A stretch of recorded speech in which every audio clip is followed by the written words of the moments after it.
computer. Ta-da! Cool. Good. So, welcome. Thank you. I have been following your saga on Facebook, and for a whole bunch of reasons. I just think this is fascinating. For one, just tell me how you wound up being an independent movie producer, director, writer in the Christmas space, or just in general. Sure. Well, in general, it started in 2015, I believe, where in like the spring of 2015, I entered the Disability Film Challenge. I had a casting company, I still have it, called Cain Casting and Talent Management. And we entered the Disability Film Challenge, and we did all the kids, we made a great little project and everything, and called Unspoken. And while we were doing it, somebody had asked me, hey, do you have like a longer movie we might be able to do? And I said, actually, I do. And I had a bunch of scripts that I wrote for stage, and only one that I had changed into or adapted for screen, called What Happened Last Night. So I said, all right, well, let's do What Happened Last Night. And we ended up getting the financing for it. And a lot of great names got attached, like David Atunga, Clayton Snyder, Takia Crystal Kima. They all became a part of it. And my first movie was picked up by Sony. Then we ended up making a spin-off series called New Dogs, Old Tricks. And then during that, I got into an accident and I shattered my ankle.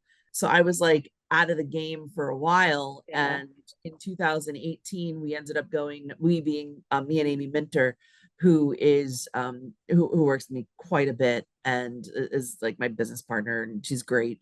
So we ended up going to MIPCOM in France, and the International Film Marketplace. Yeah, it's an international film marketplace. And I met a woman there from Real One Entertainment named Anna, and she's like, your name's Candy Cain, you need to do Christmas movies. And I'm like, because I didn't really go by Candy, everybody knows me as Candice. And I'm like, all right, whatever.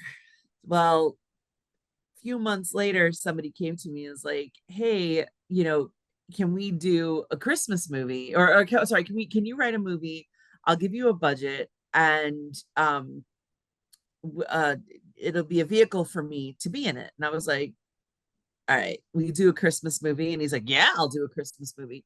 So I ended up writing a film called Ivy and Mistletoe. And that was the first Christmas movie. And then from there, I got funding for, it went Ivy and Mistletoe, and then it went into The Maltese Holiday, Magic and Mount Holly, Joy and Hope, Deck the Heart. It just went on, and people just kept coming to me because they know that I do Christmas, because my name is Candy Cain. I married into it. Well, you pop over the bit where like, and then I got funding, and then I got some funding. For a lot of independent producers, that's the stopping point. That's the sticking point. So how did you get any funding at all from anyone?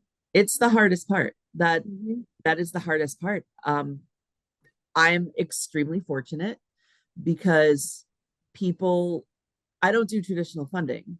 People have seen that I'm successful with making these movies and getting distribution, that they've come to me and they're like, hey, if I give you X amount of dollars, can you make a movie like that'll have my kid in it? Or that, can you do a horror movie? Or can you do this movie? Or you could do that movie.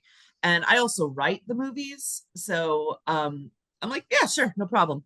And then I'll write the movie and be like, is this good? And they'll be like, yeah, let's do it. So I end up doing it. And it's all of my investors have been until recently have been private, but I've gotten commissioned by distributors because they know that they can make money off of my films, which is great. So they'll come to me and they'll commission me. They'll be like, hey, Candy, we'll give you X amount of dollars. Can you make us a Christmas movie? Yes. I had somebody come up to me. That's what we just did, a jar full of Christmas content rocket. We met them at this past MIPCOM. And he's like, I really want you to make us a Christmas movie that we can distribute. Okay, this is what I need. And they gave it to me and they were a part of it. And it was great. He even gave me the idea for A Jar Full of Christmas named Tom Martin. But 2 years ago, New Era Entertainment said, listen, we love your movies. Can you do a movie that is like a family child comedy? And I was like, sure, let me think about it. And then I came up with Prank Squad, and Prank Squad's doing really well. It was released earlier this year, like in October or September or something. So, fortunately, I have a reputation where I have guaranteed distribution on all of my projects. So people can come to me, whether they're actors or whether they're, turn off, sorry, whether they're actors or companies, or, I mean, I had a winery for my movie Hearts and Vines. They funded us so that we would shoot there. At the I had a horror aficionado say, Candy, I really want to be a producer on a horror. yeah. Can you make us a horror movie? Yeah. So I can do anything. I won't do porn. I only do movies that my kids can watch, and they're going to be 16. Um, as long as they're okay with the scripts I write, I can do what they want me to do. Distribution is the other tricky bit. It's like people, they can get the script. Maybe they can even get people interested in it, but at the one end is funding, and as the other end is distribution.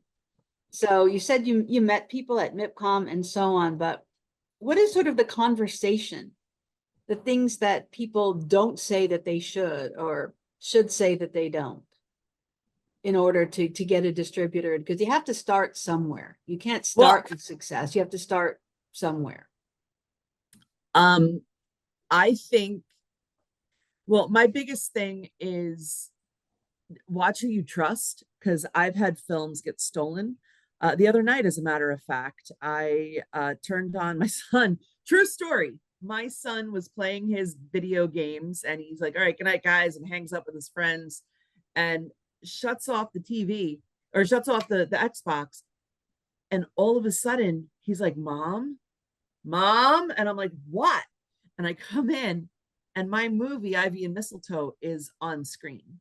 I have no idea how Movie Hub got it. I don't know who sold it to them. I don't know where it came from. And unfortunately, there are distributors that's my first Christmas movie that I delivered to that never paid me. And they're still selling the film, and they're putting the money in their pocket. And that side of the business is extraordinarily shady. I've only found a handful of really good distributors that actually pay me, for my content. You got to be willing to take some lumps in Yeah, order I've taken a to lot of figure out lumps. where you should be going. Yeah, I've taken a huge amount of lumps, unfortunately.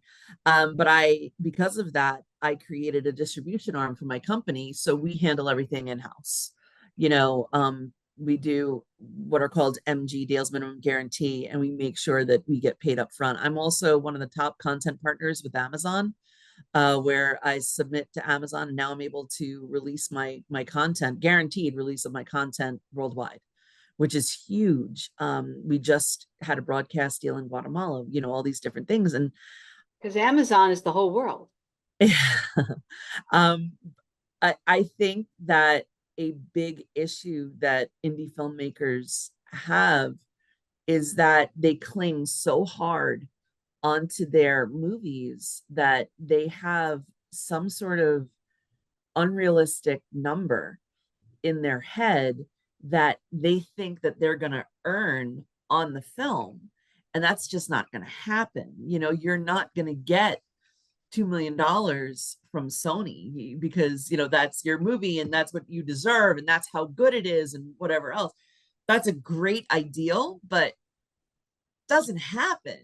And the more realistic you are about, hey, listen, if I get my content out there, I'm going to be able to create more content, then you're going to put yourself in a better position. I mean, this movie that I'm working on right now, Christmas at the Interlaken, is my 18th film since 2015, and it's my 17th film since April of 2019, because I had that, hiatus from when I was hurt. Yeah. So if you're an independent filmmaker and you want to keep creating content, make quality content and sell it. And you have to realize that there's 241 territories around the world. Mhm. Every territory, you'll make a certain amount of money. If you get a $500,000 deal in the United States, you might only get $500 in Africa, $200 in the South Pacific Islands. It really it depends on what people are looking for, and it also depends on capitalism, because people pay more money to show commercials on Mhm. certain content. Like there was a Volvo commercial on Ivy and Mistletoe the other night, which I'm beside myself about, because my company didn't see any of that money. Yeah. So, as long as you're willing to create art for the purpose of other people's enjoyment, you need to just get it out there, and stop holding on to, this movie's worth this amount of money. Well, Uh, to you it um, is. a movie is worth what someone will pay for it. That's what anything is worth. Right. If nobody wanted a diamond, you could get one for $1. That's Right. just yeah. I work at a production company, and we get interns. You get film school interns, and I work with a lot of film school people. And before I went there, I worked for the Tribune Syndicate. I covered television for like 20 or 50 years. And I'm consistently surprised that people are ever surprised by the business side of the business. It is show business, not show fun. I think the guilds should all offer classes to their members on how the business runs, where the money comes from. I remember sitting with a producer during the first writer's strike, and somebody was selling off props to give money to their crews and things. He said, I could do that. I'm like, do you own the props? Or is that the studio that produced your show? Yeah. Yeah. Without the studio, you put on your movie on a picnic table in your backyard. It's a cooperative venture. And what else do you make a movie for but to be seen? What good is it if 3 of your friends see it and it goes in a vault somewhere? I agree. I agree. So with Christmas movies being such a thing, there's endless debate about what's a Christmas movie, or what it has to have to be a Christmas movie. Or Christmas movies don't have any Christmas in them. They just have holly, mistletoe, and cocoa. So in your view, what are the essential elements of a Christmas movie, and things that you absolutely need to not put in Um, you're asking the wrong person, because there? I am very I mean, you've written a few of these. You must have some notion of what should be in there and what shouldn't be in there.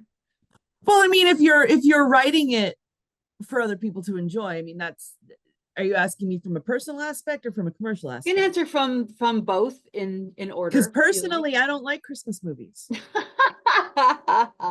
But what Christmas movies don't you like? Like the cable TV, Hallmark, Yeah, those? I don't care for traditional, predictable, happily ever after, like those kinds of Christmas movies. And that's Right. the formula. That's why they're I so call them the successful. sparkly Christmas movies. Right. People love the sparkly Christmas movies. People want that feel good feeling. People, that's what they want around Christmas. They want snow. They want to see a winter wonderland. They want to see the lights. I call the lights zh, zh, zh. They want to see my crew totally makes fun of me for that. They want to see all those different They want things, people to gift wrap their kitchen cabinets. which is what we I did. saw that. I've seen Yeah, that in me. that's what we do. Yeah. And As they one want, does, right, they Yeah. want life gift wrapped, and they want that story because they want to be able to escape. I mean, Christmas movies are escapism. Mhm. I'm on the Gen X view. Die Hard's a Christmas movie. You know what Of I course mean? it's a Christmas movie. Of course. That it shocks me that that's even a question. I wrote a So, whole article like, this is why, point by point, Die Hard is a Christmas movie. right, right. So, I hate, oh my God, one of my least least, and I'm gonna get a lot of flack for saying this. One Uh-oh, of my uh-oh. least favorite movies of all time is A Wonderful Life. I I oh my God, I hate that movie. Not only do I hate the movie, I was in the stage play. I Oh played Lillian no. and Harriet in the stage Oh play at no. Airport Playhouse. Shout out to my friend Deborah Cavalier, who it was, oh my God, it was so bad. I just, every time a bell rings, an angel gets its wings. It's like, And the weird thing is that's a rather dark it's film. very dark. It, It's it very only dark. it only became what it is because it fell into public domain and it was run a bazillion times. But if you look at it, I mean, Mr. Potter never gets his comeuppance. George is on the verge of suicide. Which Um, is why the whole movie starts to begin with, is because yeah, Clarence George was is on the George. verge of Right. suicide. So it's got its treacly elements, but it's also a very dark film. And it It's amazes extremely me that dark and no unhappy. one really notices that. So, but those are things that you have to stay away from. You have to stay away from sadness and sad feelings, and you have to stay away from like mental illness. My movie Joy Oh, and Hope. If you watch my movie Joy and Hope, which is on Amazon, get it on Prime, uh, you deal with a woman, Hope, who she watches her mother get killed in a car wreck. And because of this, she develops agoraphobia and does not leave the farm where she lives, the ranch where she lives. And it's addressed throughout the film, and she ends up falling in love and finding her happily ever after. And it's people get really upset because a Christmas movie should not have those stigmas attached to it. yeah, I think a Christmas movie should, Yeah, but because Christmas does. absolutely it Well, does. even if you like, it's like I'm a Catholic, so Christmas is So still I. going on. Um, and the 28th, you mark the slaughter of the innocents, which is when Herod had all the little boys killed trying to kill Jesus. That is the dark heart of Christmas. And the Christmas story itself is a story of hardship and trial and privation and all that kind of, and yet there's still joy and happiness and choirs of angels and all that. Christmas is both. And I'll probably get myself in trouble for saying this, but I like my Christmas movies to have both. I like It's because so to find the joy in the heart of all your troubles of the world, and yet you still find the joy in it. That's the Christmas story. It's not gift wrapping your kitchen cabinet, which one can do, but well. that's yeah. Mm. Well, I have found a way to take the hardships and mask them with the kitchen cabinets, Aha. where you have your Sneaky, store, sneaky of right. you. So I've finally developed that where, in this movie that I just did, A Jar Full of Christmas, and it was brought to me by Tom Martin. He gave me a treatment. I used about, a paragraph or two of that and pulled the story out of there, but I masked the hardships with all the lights and the bows and the snow, That is where, the irony of it, right, isn't it? right, because that's what That happens. I that's mean, life in the we midst of lost Christmas. my Annalisa, tragically was killed on December 11th in 2000 in a car wreck, or she was in the car wreck on the 9th and she Who died is on the she? 11th. She was my aunt. She was my mother's little Your sister. aunt Annalisa. Okay. Yeah, yeah, my Aunt Lisa, and she was my godmother. She was only 15 years older than me. Like I was very close to her, and we lost her 13 days before Christmas Eve. Her kids were 6, 9, 12, and 14. And Mm. you try to smile through the Christmas, because it's supposed to be happy. And we were so sad. We were so sad. My friend, my mother's friend, just lost her son last month, Mm. right before Christmas. And we're all Catholics, and had to smile through the pain. And his sister, he was only 26, Oh, and that's to have to, awful. terrible, just terrible. And his best friend was just killed in a car wreck on the 21st. my mother died I think 5 days before Christmas. It's always the holidays. It's always the It's a holidays. thing. It's That just is a a thing. It's That's a actually thing.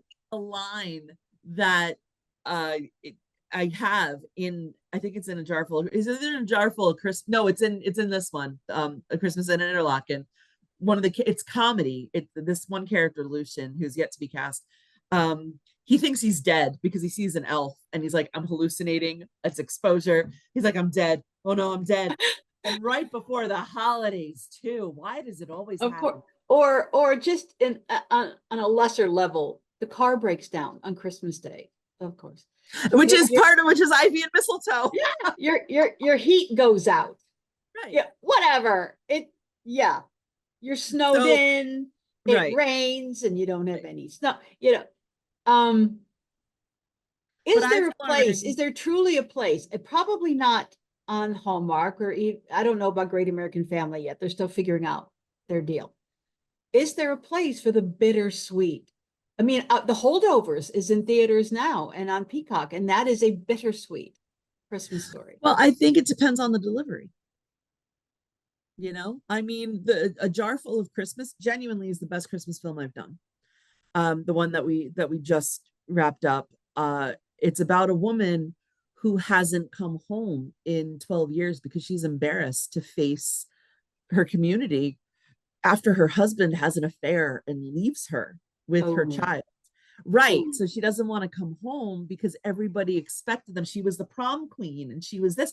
And there's a part where she's giving a toast. Well, Pastor Tim, who's played by Kenny Myers, comes up and he gives a toast to the mother because she said she wanted to have a celebration of life, not mourn her death. So the wake is actually a party at the Wooden Spoon bar, like restaurant, whatever. Well, that's very Irish. Thank you. The last name is McCready, so there you go. Oh my sister. We should talk. Oh, well, that's Rose McCready is the main character. Dahlia. Oh, there you go. I like that. That's why I did it that way. Are you Irish? I am. My father's That's side is because Irish. you answered the question with I am instead of yes. Uh, Did you know in the Irish language, there's literally no word for yes or no? I did know that. The closest you can get is a translation of I am or I'm not. It is or it isn't. Right. So yeah, That's how I answer most of my questions it's too. So. very Irish. Yeah. So, but I'm half Spanish, so I'm Well, half, that's and the Irish okay. is on the other side. But then again, It goes together well. Ireland was used as a penal colony for Spain, so you know. There was all that trade on my family's from the West Coast. Now we got the Scandinavian. Right. We have like 1% Sardinian. There was somebody wandering through it. So anyway, they have this thing and she gets up and Rose, she feels sorry for herself. And she's like, yeah, prom queen. I was only prom queen because my mother made the posters, and then she goes, I love it. What does she say? Something to the effect of voted most likely to succeed. Yeah, sure. I had a great job, which I lost today. And like starts having a breakdown, and Summer jumps in and is like, to Dahlia, and like breaks it. And then she just has this like whole woe was me, I'm sorry for myself. And Everett and Summer are very much trying to pull her out of it. And finally Summer's like, you know what, Rose, maybe you should start putting other people first for a change. And Not all about Maria you. Sorbello plays that role perfectly, where she's just like, it is what it is. Just why don't you just stop acting that way and start thinking about other people? And Rose, who's played by Brooke Burfitt, has this moment of realization, like, you're right. And then her whole life turns around. One of my favorite Christmas stories is O. Henry's The Gift of the Magi. I don't know that one.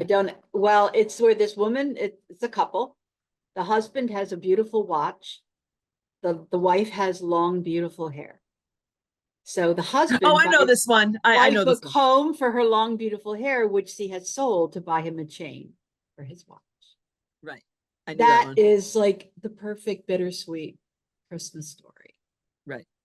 I mean, like, what is the symbol of Christmas? Evergreen, pine needles, or pokey. And you chew on those red berries, you know, all the symbols, it stands for blood, or it stands for this or that. And I just get frustrated when all you get is icing and you don't get cake. Well, you know I what a want the candy, cake. I don't do you know just what want my icing. do you know what the candy cane is? I don't.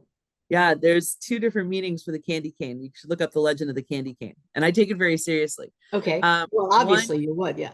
one is, it's a J for Jesus, but if you flip it upside down, it's a J. It's Oh, one. yeah, yeah, yeah. So, but the other one is the if you look up the legend of the candy cane, uh, it's the shepherd's crook, and Or I bishop's crook, yeah.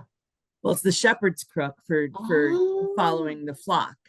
And I take that very seriously, because a big thing about my Christmas movies, why we make so many films. I have teams. I have teams of people. We have one Gemelli core principal photography team.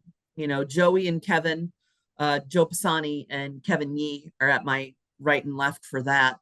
And I've gotten so close with Joey that I've started calling him Craig, which is my husband's name.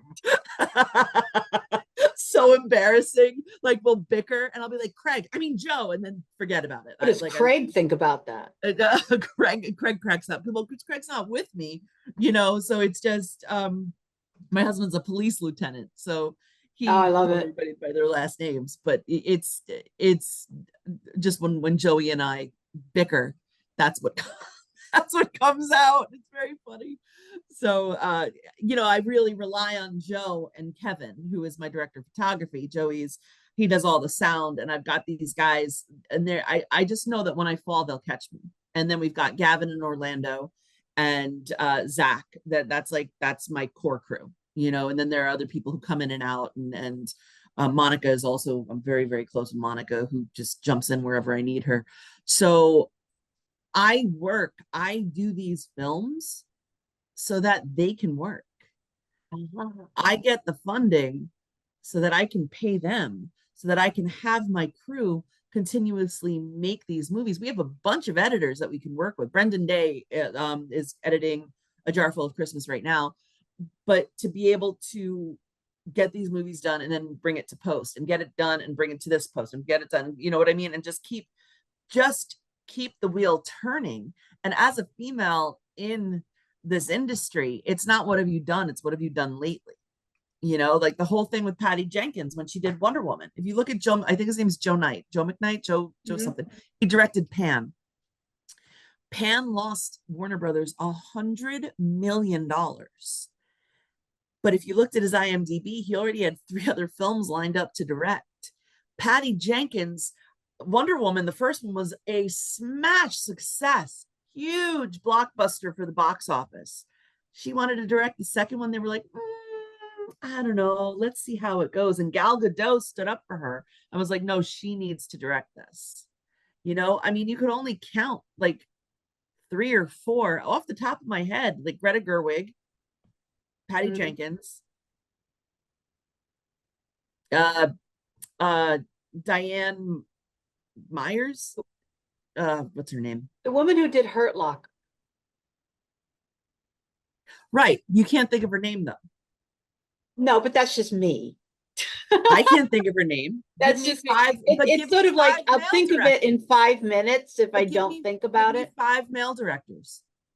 Yeah. Quentin There's nothing Tarantino, Steven fair in Spielberg, show George business. Lucas, There's you no know? fairness in show business. Right. So that I don't become irrelevant, I got to keep making these movies. And my team, you know, my production team, well, now we've got more guys in, but we were like, first it was all women, all female production team. Now I brought in Joey, I brought in Kevin, and it wasn't by design, you know. And people, men on the outside, were like, oh, she hates men. No, I just like making movies, and I want these are the people that I surrounded myself with. Yeah, it's art, but it's also commerce. And if you don't understand the commerce, you're not going to get an opportunity to make the art. Correct. So you've really got to work both sides of your brain. And I don't see this being taught in film schools. Oh, Yeah. listen, there was a situation. I just did a movie called Love in Storytown, and There used to be a amusement park called Storytown oh, really? in Lake George, New York, Oh, no kidding. I south of didn't know Lake that. Placid, called Storytown. It is now, I think, Six Flags Great Adventure something or another. But when I was a squirt, it was Storytown, Oh, and that's it was so all funny. I fairy didn't know that. tales. It was fairy tales. Yeah, I'll have to tell that's the Betty first because I thing don't I know if thought it's of when you said trademarked. that. But then, That's so funny. nope, nobody It's remembers actually it. about Jonesboro, Tennessee. But I was working with my team, my director's team, and they didn't know what petty cash was, and they didn't know how to, and they all went to film school. You don't learn that now. I will say, south of LA, there's John Paul the Great Catholic University, which is focused on media, and we get a lot of interns from there. And they have, they make films and they do all that kind of stuff, but they also have classes on being a producer and how to get funding and things. And I'm like, well, that's helpful, but that should be at every film school. They didn't know what petty cash was. They teach them more about Oh, film theory than practicum. then who And cares about film theory? I'm right, sorry. Like when the Untouchables came out, they're all like, yes, that scene is just like the Odessa step sequence in the battleship Potemkin. I'm like, who cares? right. Learn how to What? do petty cash. What? It's Yeah. just Yeah. Learn how to do a balance sheet and learn how to hire right, and fire. right, And yeah, learn how to run essentially a small corporation. right. Which is what Gemelli Films is. We're a C Yeah. corp, S corp. What do you think? This is a company. Yeah. And they're always amazed when money comes into it. I'm like, okay, you put on your film on a picnic table in your backyard. Otherwise, that's what you do. Right, Or you put up your own money. You right. want other people to give you money. Well, there's going to be things that come with that. How much creative freedom do your distributors and funders give you, or are you always sort of working with an idea that's there already, or so what are the freedoms and the limitations? I don't have any. I mean, I have all Ooh, free. I don't have any limitations. I'm you are fully free. trusted. I am Better trusted. not mess up. Right. But I won't. Okay. No, I no, honestly, I won't. I have made, I think this was Christmas film number 13, maybe 14. I don't know. Um, I know what people want, either because I've been told from the mandates or I've actually been flat out asked for them. I'm Mhm. also a savant where I can write anything. I can write any genre and I write really, really fast, like stupid fast. Um, I don't know why. I know that I'm blessed. Didn't question it, just take it and run with it. Yeah, and that's honestly how it is. I'm very grateful. It's a gift You and from the Taylor Lord. Sheridan. So I'm very grateful. But if somebody comes to me and says, "Hey Candy, can you write me a movie about cookies?" Okay. What kind? What genre? I want a thriller about cookies. Okay. And then I can write it, I'd you watch know. that. So but in all seriousness, and then I'll write the script and then I'll bring it and be like, "Here, what do you think of this?" And then they'll give me edits and then I'll incorporate their edits. I'm really good with feedback. Like a lot of people Mhm. are very much like, don't don't tell me what you think.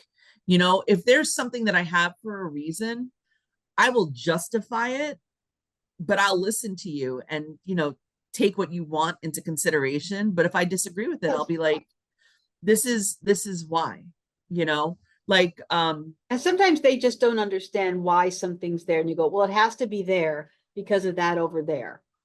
so something, right, exactly. But something I also do is names, and I take names and I find the meaning of certain I do names. that. I love So, that. right, I have baby books, and like, the algorithm on Facebook thinks I'm Yeah. expecting, whenever I'm writing something, I get like diaper commercials and whatever. But, in this film that I have, there's a character named Stella.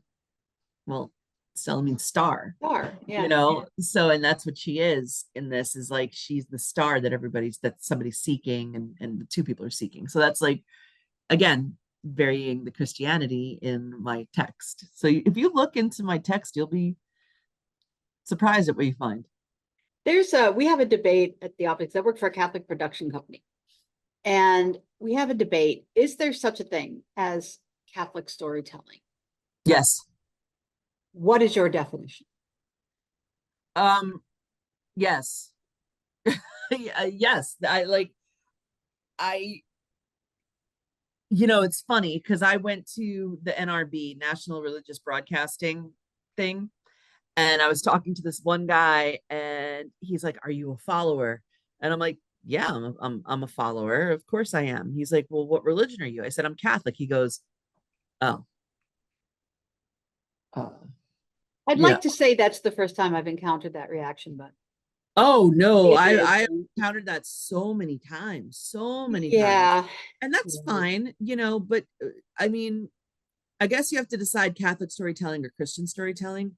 Um, like, is there a Well, Catholics difference? are Christians. I think you mean like That's what I say too. evangelical. Yeah, Catholics are Christians, but Yeah, I agree. the But original ones. Okay, I'm going to piss off the Orthodox by saying that. right. But there is, I have, because I write, for Pathos, which is a faith-based site, I have to watch a lot of faith-based movies.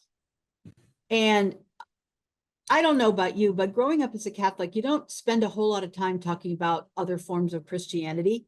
You're just, you got enough to learn about your own, like you don't have time to get into the vagaries of, the United Methodists or versus of whatever.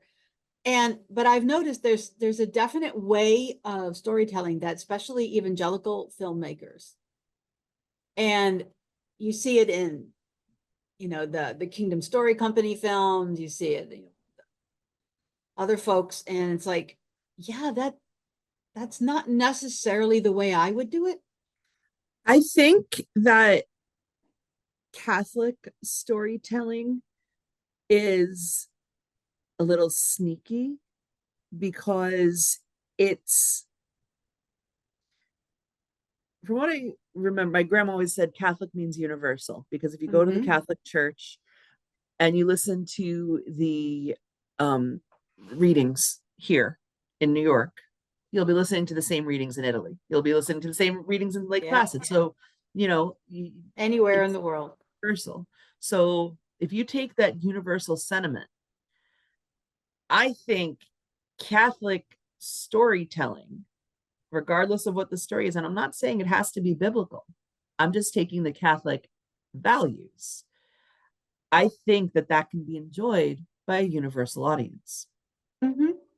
So I don't mean to do a shameless plug, but I'm gonna watch the movie, or not the movie, watch the television series Welcome to Hope. I don't know if you've ever seen it. It's on PureFlix. It's on Up Faith and Family now. Oh, okay. It's on Amazon. It's mine. And it is, I want you to watch it, and I want you to tell me what you think I based it on. Okay. I'll So, take that challenge. and then I'll tell you. And then I'll tell you what it is. And It's I want like you to pay attention to the names. the Characters' names names. mean something. I remember there was a TV show once, and I said to the writer, "Did you get all the names from streets in Beverly Hills?" He's like, "Yeah." Okay. I always think it's like you have a template in mind, and it's a story that everyone knows. And then what can you do within that story? What can you do within this, and symbolism? The use, rather than just saying things out loud, to the symbol of water for baptism, or whatever it happens to be, to make use of that huge library of symbolic language. I always joke, like, when the devil comes in a movie, you got to go get a Catholic priest, because we got the stuff and the Latin and the outfits and the things. And I think they tried in the last Exorcist movie to have a very ecumenical view of it, and it just kind of went splat because, okay. Like, no, no. I said I would rather watch The Pope's Exorcist all day long. But it's funny you say that because you Such a talk Catholic movie. Loved watch it. again, symbolism. You need to Humor, pathos, bittersweet. Yeah, you we got to like. watch Welcome to Hope because Okay. temptation arrives. Temptation arrives in Welcome to Hope, and you'll Oh, see. And it I'm not gonna spoil does. it, but I want you to see what I do, you know. I'd But actually rather that at a Christmas movie not be a straight up Bible story. I mean, you can do them, and people have done them well, and people have done them badly. Um, I like to take it like it's a template, it's a roadmap. It's a series of symbols and ideas that you can and apply to almost any setting if you do it right. so back in my early days of college, I went to the George Washington University. You know, we did you had to do like research or classes or whatever on writing, and there's the seven conflicts, and it's like man versus nature, man versus man versus himself, man versus, you know, whatever. It's like all those different things. Absolutely everything falls in all of those. Every single story falls in one of those seven. And Mhm. I don't remember what they are off the top of my head. It's no man versus man, man I'm gonna have versus to go nature. look them up now. Yeah. Um, but everything falls there. And I can take any story from the Bible and turn it into something modern. You know, I've got a series that's in post production right now called Wrath and Rituals, and I took the story of Manasseh and I created some biblical lore and then put it into this mystery thriller called Wrath and Rituals. You know, so it's fun because there's stuff in there that actually exists, like incantation bowl. Have you ever heard of an incantation bowl? Do you A know what that is? ball? Bowl, Oh, incantation bowl, yes. BOWL. I couldn't So give you an exact definition, but it does ring a bell. it's a bowl, and I wish I had one next to me. I could show you what we had, but it's a bowl that they created in the Old Testament when somebody was possessed or they felt somebody was possessed. They would pray as they were creating this bowl, and they would write the incantation that they were saying, and they would draw the Ah, symbol in the bowl, and the demon or the spirit, whatever the entity was in the person, would get sucked into this bowl. There's a man in Rhode Island who has thousands of these that he's oh, collected wow. time. I would be so afraid that one of those things would break. Like you just that's a bad juju right Well, there. isn't that's a lot of the spin-off movies from The Conjuring. The I Conjuring say I don't series. watch those movies. I don't like those movies. Well, they're fun, but they have a definitely Catholic bent to them. And the idea is that this couple who fights demons, they have these objects in their safekeeping. And then they've taken some of the objects, a doll, a painting, and so on, and spun them out into spin-off films, which are really silly, but all right. Because Right. in the end, they're all about the power of prayer and the power of God and the power of Christ to fight demons and things. And I'll take all the silliness in the world as long as you give me that. I'm cool with it. You Yeah, know. in my series, you have the daughters of Isaiah and the hand of Manasseh. So Mm. the story is told of Manasseh and then how it has like transcended time and still comes like it's happening right now in a museum. So Cool. it's Well, like yeah, that's what Jordan Peterson has done when he took on the Old Testament, is stepped back from the theology and looked at it as psychology and human behavior and what people do. And it's just so human. right. And And so that's what you do. absolutely what people do. And I think he's gotten a lot of people fascinated because the thing I run into with a lot of my friends or people I know is that they tend to theologize everything and everything becomes an exegesis. I'm like, stop, stop, stop, stop, stop. What actually happens in this story? Stay Right. in the story. Stop spinning it out. And then Right. this is a symbol for stop, stop, stop. What happens in the story? Because Right. that's a great place to start. And it's fascinating enough just on its own. And if you take out the raw elements of what happens in the story, there's no reason you can't turn it into something else, something more modern. No, no. And I think if you cloak it in too much academic language and theology and stuff, you lose the rawness, which is sort of what Jordan Peterson has done with the Old Testament, is take it back to the raw story, to what actually happens in this story and why do people do what they do in this story. And you're like, I told somebody the other day that a lot of dogs are named Toby because the only dog that's a character in the whole Bible is in the book of Tobit. Really? I didn't know that. Yeah. A young man is sent on a mission by his father, and this guy offers to walk with him on his long trip. And the guy is actually the Archangel Raphael in human guise, and he has a dog. And no one ever says why he has a dog, and the dog really doesn't do anything in particular. But the angel has a dog in the book of Tobit, so a lot of dogs are named Toby. Huh, that's interesting. Yeah, just little bits like and you see a lot of adaptations of Tobit, and they usually center on a dog. A lot more happens in the story. Actually, it's sort of in the end a nice little love story, but in the end, it's mostly about the dog. The idea that it is the dog an angel. Why does an angel have a dog? Why is there a dog? I'm like, It's hilarious. Yeah, no, I had no idea. Yeah. So I was also, what first caught my eye on Facebook is that you were shooting in Lake Placid, and my mom is from Saranac Lake, which is sure. We shot there here the raccoon from the 1980 Winter Olympics, bought at the J.J. Newberry store on Main Street in Saranac Lake. There you go. Just before the Olympics began in 1980, because I'm 100 years old. And what I thought was amusing is that because a lot of the cable Christmas films, whatever they're about, they tend to shoot them in the spring and the summer. And they tend to have like the fake snow sprayed up the side of, and everybody who's from snow country just goes.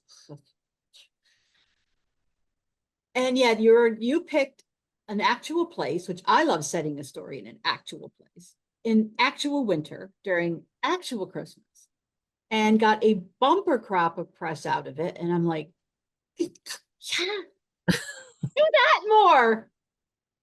Do that more. So first of all, it's the middle of Christmas season in a ski resort town. Now, of course, the ski resort is Whiteface in Wilmington, like 11 miles away. Let's be clear, the resort is not in Lake Placid itself. But like, how did you get the town to go, yeah, in the middle of our busy Christmas ski season, sure, come on in and shoot a movie? Town wasn't involved. It's actually it's a village. No, because we don't have a very big footprint. So it's a little guerrilla filmmaking sort of thing. Not guerrilla. We get permission everywhere. Yeah. I wasn't shutting streets down or anything. Okay.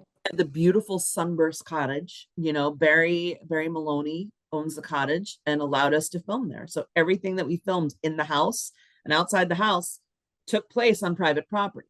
We shot at the Interlochen Inn. Again, private property. We shot on a church property. We shot at the Olympic Center. So I worked with the Olympic Center. We tried to get... Which is not owned by the town itself. No, it's not owned by ORDA, the Olympic, regulation department, whatever. Yeah. Everybody was super excited. I never even met the mayor, honestly. Like... I like this. No, he was I like this a lot. Overseas, and they started, asking him questions, and he's like, "Oh, she never talked to me." Well, we tried. He was away, and then they called me in, which I was really upset about. Like, we went to a village hall meeting, and I did not know that I was on the record, and I let them know that, like, on the record for press, and I said that I have a fear of crowds, and that my only fear was that we were going to have a huge amount of people come while we were shooting outside, and they don't own the street. That's like either it's private property or it's the state road. And the state didn't care. I reached out to the state and they're like, well, are you blocking traffic? No. Are you blocking the sidewalk? Well, yeah, but we'll let people pass. He's like, then they were like, all right. Don't worry about it. So if I got Pure Placid and the library, which is the two opposite each other that we work with. But anyway, and I said, I'm just a little concerned that people are going to form big crowds around us, and crowds make me nervous. And he's like, well, do you have security? And I said, no, I don't have security. Do I have security? No, I don't have security. And he's like, well, don't you think that it's going to be a problem if you have a big group of people walking in the street? And I said, well, we're not going to have a big group of people. I can't help if they surround me. And it's kind of common sense to not walk in the middle of the street. And they printed that. And they printed that we don't have security. And they printed where we were staying. So we had people coming up to our house, taking selfies in front of our house, taking pictures of the house while we're living there. Some of the guys, you're a big deal in Lake Placid. Some of the guys caught somebody taking pictures with a telephoto lens from across the lake. Yeah. What are you, Princess Di? Right. It was ridiculous. It was, and I had no idea. What? I had literally no idea that any of this was happening. And then I am flattered when people come up to me, want to take pictures. They were sending my crew beer. We went out to the Pickled Pig one night and somebody just sent over a pitcher of beer. And I think that's great. But I was just kind of, floored that what I said during a village hall meeting was put into the press, that no, we don't have security. And here's where we're staying. So I ended up, we had a situation where somebody was following me and was waiting for me outside, coming to set and skulking around and waiting outside of my car and in the parking lot. And I ended up having to get security for myself because it was just, I panicked. I wouldn't think that in a little, and I do mean little. They weren't from Lake Placid. That's the thing. They weren't from Lake Placid. They came in from 2.5 hours away. Oh. Press is dangerous. When you release information, it can be. It's online. Oh, and I think they put your email in a bunch of stories. Yeah. So that was the first thing that happened was I posted something in what I thought was a private group and said, there are no private groups. Right. So a reporter took what I wrote and quoted it as though I said it to them personally. Well, they released it and then it got released by somebody else and then it got released by somebody else and then it got picked up by a radio station that went nationwide. And I had, by the end of it, I had over 8,000 emails, crashed my Gmail, couldn't find anything. Yeah. On the other hand, when this releases next year and people Google it, things will come up. Oh yeah, for sure. Listen, I'm very grateful. I'm very glad that nobody was hurt. I'm very glad that only my privacy was invaded. I feel bad for the people that lived with me during that period of time that they had to deal with, photos and stuff. Because you suddenly became a celebrity. Yeah. I mean, I was a working actress, yeah, for a really long time. And I did a lot of stuff. So I've had I modeled and whatever when I was younger. So I've had moments where people recognized me. A girlfriend of mine texted me. It was like, oh my God, I just saw you on Malcolm in the Middle last night. And, it's nothing compared to what this was. Nothing. Great. I'm wondering if there's a movie in that sometime in the future about a filmmaker making a film in a little town and craziness happens. Not for me.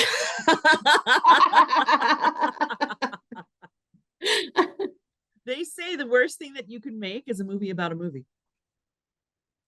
It doesn't stop it from being done. Right. I mean, look at Hail Caesar. How much did they spend on that? And it did nothing. It was. I thought it was great, but because movie people think movie making is absolutely fascinating, and it is if you don't know anything about how it's done.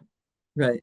I spent a lot of my career on sets and locations, and I can hold forth and say that it's very seldom interesting, except when there's a fight scene or something blows up.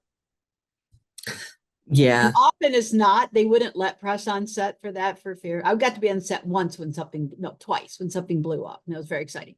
But usually they don't want you there just in case something goes wrong, and you're there to witness it. But yeah, it's a Listen, we lot. have a lot of fun on my sets. Oh yeah, You know, but often and it's fun that can't be printed. well, no. I'm going to be posting soon. Adam Pierkowski was our set photographer and he'd come like for an hour a day, whatever, and he'd come and he'd take pictures. And there are so many pictures of all of us laughing, and that he just happened to snap. I'm going to put together a reel on my Facebook or on my Insta or whatever, just to show, because it's a lot of fun, and we call ourselves the Gemelli Film family, and it's a lot of fun to be together. But yeah, I mean, this is our job, so it's kind of old hat to us. So I guess we kind of take it for granted how Yeah. cool it is. Like my kids are going to be 16. I have twins.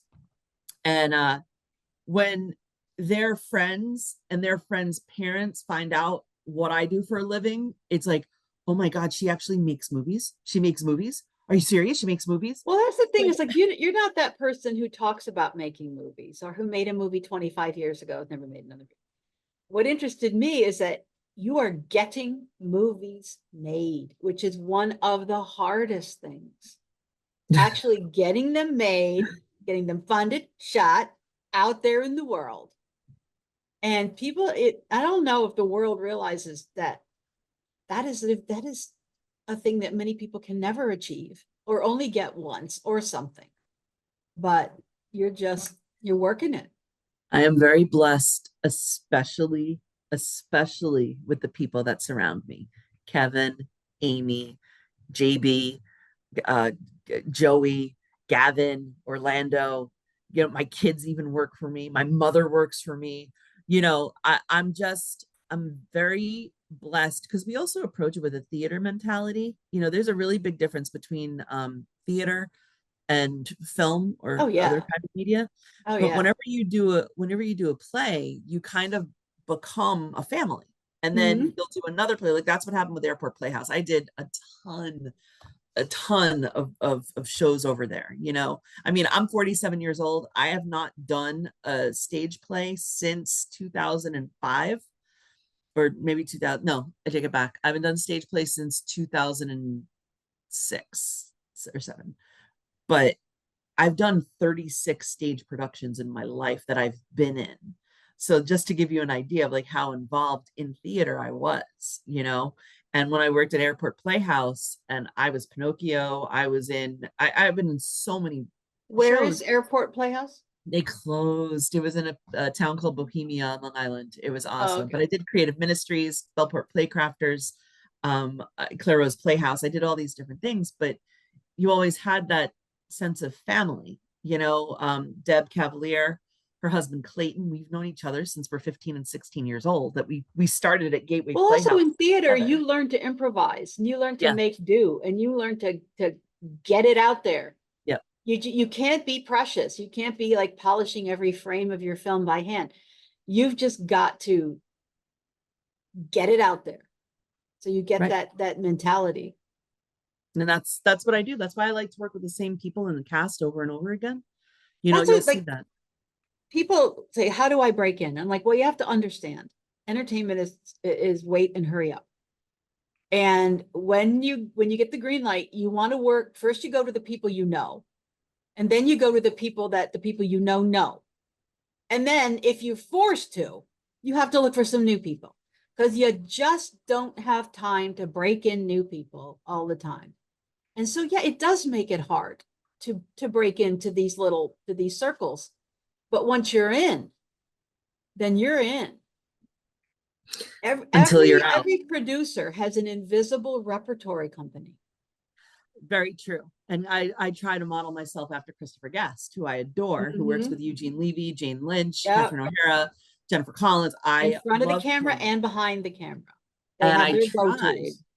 and I tried to do that. And we had a situation which I'm not going to talk about, but somebody very close to me hurt me and hurt somebody that I was really close to by having an affair with another actor. And then it was just like, you know what? I'm not going to be able to do this anymore. So it jumped into me having to find new people. It's like, So I'm a football fan, and listening to people talk, they say, what's the most important thing? Like, it's the locker room. It's how guys get on with other guys. It's how the chemistry flows. It's how the relationships flow. If the locker room is in chaos, then you just can't get your act together. right. And if you don't have a group of people that gel well, then it's just going to be a struggle every moment. Yeah, it is. And if you don't have people that you can trust, and trust was broken so hard by two people that it just killed us. And fortunately, we were able to get back on track, pick up the pieces, and make a fantastic movie with this one.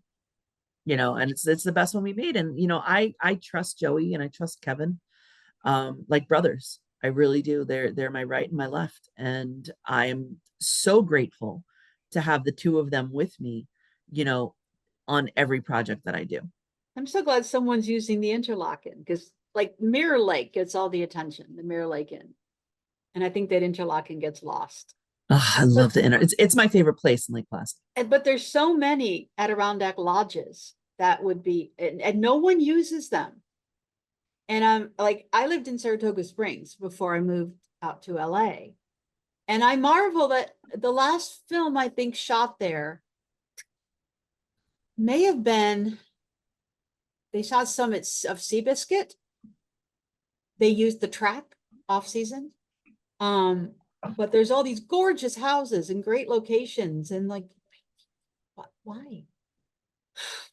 A lot of it is because, well, I'm sure there's reasons, and I just don't. well, They're probably very people, obvious reasons, but I think it's just a shame that we don't use real places as much as we can. People hear movie and they think money. Yeah. So they try to charge very, very high. Yeah, I'm And sure that's a part of it. It's a huge part of it, especially for an independent film company like mine.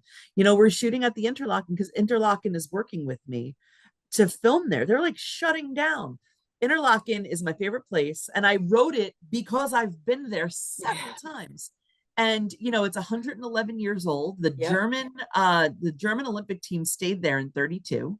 But when it was built to be an inn. It wasn't ever a house that was converted into an inn. It's always been an inn, and I just think it's just a magical place. And Casey and Justin, who own it, they're lovely. And Laura, mom, they're amazing people. And my hope is that television tourism kicks in and people go see the Interlock and go want to stay at the Interlock. They will. They'll want after I make this movie. And this movie is a great movie. It's fun. It's like Clue meets Rat Race for Christmas.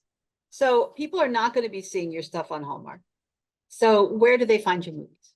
What's so funny is that an article came out about it was like the top 50 or 50 must-see Hallmark Christmas movies. You can look it up. 7 of the top 10 were mine, and they've never been on Hallmark. Because they've just become this monster brand, but they have competition now. They have definite competition. Well, so it'll be interesting to see what happens.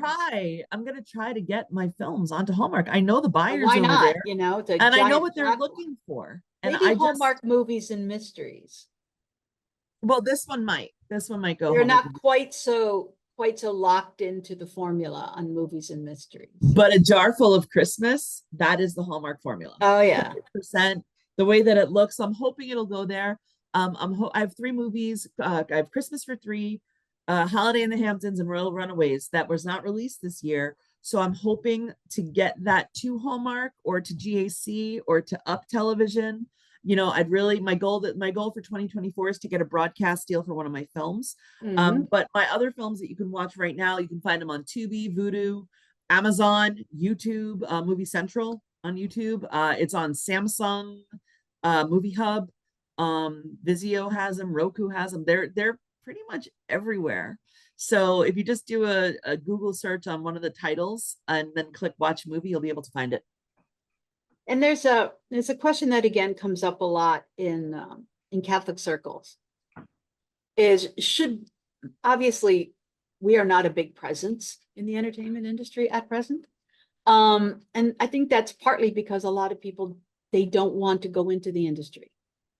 They're like, I'm going to lose my soul. It's going to be awful. They won't want me. You know, it'll be terrible. I should go do something else with my life. But the result of that is that you just abrogate whole aspects of the culture to other folks, and you're not in the room. You don't have a voice in the room. And you're seeing now the evangelical filmmakers have carved themselves out a nice niche, and they're starting to grow with that, and they're making money. Catholic filmmakers have always worked more in the larger industry, rather than, we sort of integrated into the larger industry rather than a separate sort of niche. So what do you want to say to young Catholics who are like, yeah, I don't know all these weird people in here. Should I go in the entertainment industry? But can I even ever make the movies that I want to make? Am I always going to have to work on stuff that gives me the heebies? You know, what would you say to someone? Should I chance it? And how should I go about it? So my advice to young Catholic filmmakers is stay true to yourself. As long as you're true to yourself, you're not going to lose yourself in somebody else's ideas. You know, I mean, obviously, follow your principles, follow your morals. Find people like me that'll take you under their wing, that'll allow you to make movies that you want to make. Start at the bottom. I started at the bottom. I remember being 21 years old, standing in Brunswick, Brooklyn at 3 a.m. on fire watch, hearing gunshots, thinking to myself, this is it. I'm dead, you know, but but it's the glamour. But I learned, you know, I learned every department, no job, you know, is too good for you, you know, or you're sorry, you're not too You're good not for too a good job. for any job. You're not too good for any job. I mean, Jesus washed others' feet. So learn and stay true to yourself. You know, you can carve out your own niche. Look at what I did. You know, people were like, well, you're not going to be able to make movies. You live on Long Island. I live all the way out east. I'm like in a different state. Oh my But gosh. yeah, I'm like by the Hamptons, you know.